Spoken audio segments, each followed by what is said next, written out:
And it's at this point that I would raise the discussion once again of the need for a military intervention by official Muslim armies in the region to rescue the people. Allah subhanahu wa ta'ala says, In istansurukum fid din, fa'alaykum nasr. And if they ask you for help in their deen, then you must help them. These are people who are not asking for anything extraordinary. They don't want an army from Egypt or Jordan or Turkey or anywhere else in the Muslim world to come in to kill innocent people, to harm women and children, to murder people, unlike what their occupiers have been doing. They want to be rescued. They want the land that's stolen from them back. They don't want to live under occupation. A state-level military occupation that is slaughtering a civilian population demands a state-level military intervention to rescue those people and replace that occupation with something better, like for 13 centuries under Islamic civilization, which allowed Muslims, Christians, Jews, and others to live side by side in the region in an unparalleled way. The people of Gaza have asked, just as Allah tells us in the Quran, when He says those mustadafin, those people who are oppressed, are asking why they're not rescued.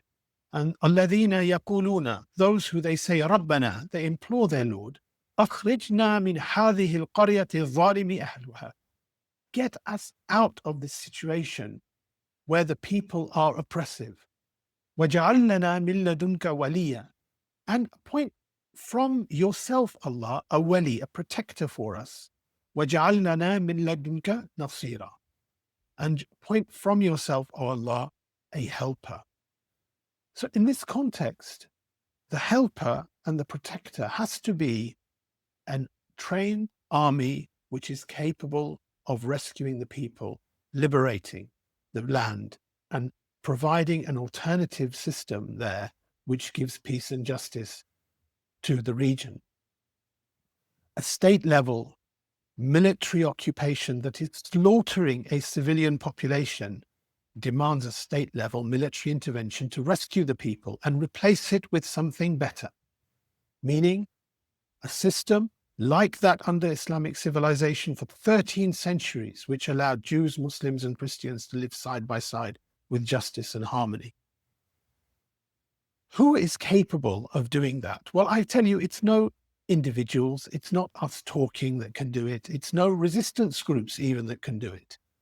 It is trained armies of the local countries, the Arab and Muslim armies. You know, Egypt has on paper one of the most powerful armies in the world, with its 1,000 military aircraft, 300,000 troops.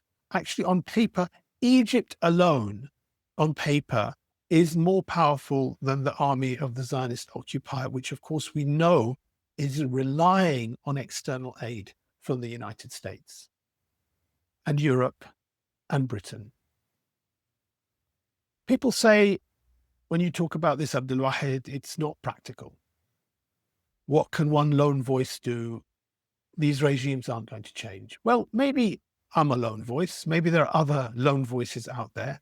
How does any message or opinion become viral in the world, except that it starts with lone voices?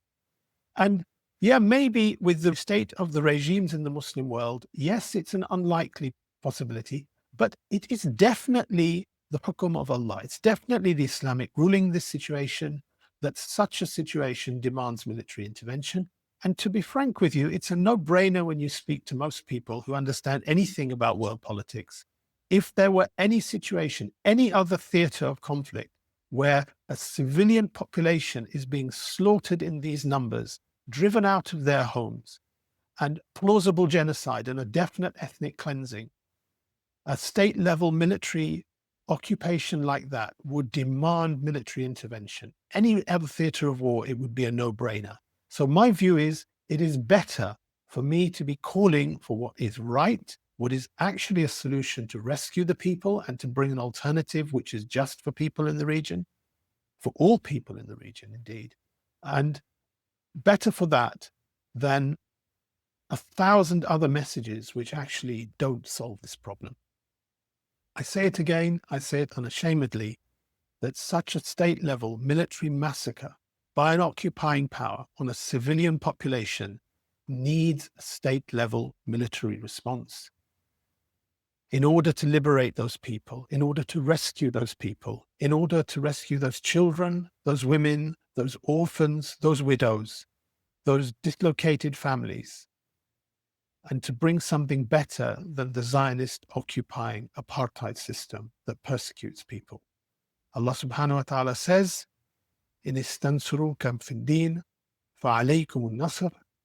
And if they ask you for help in their deen, then you must help them. You must help them.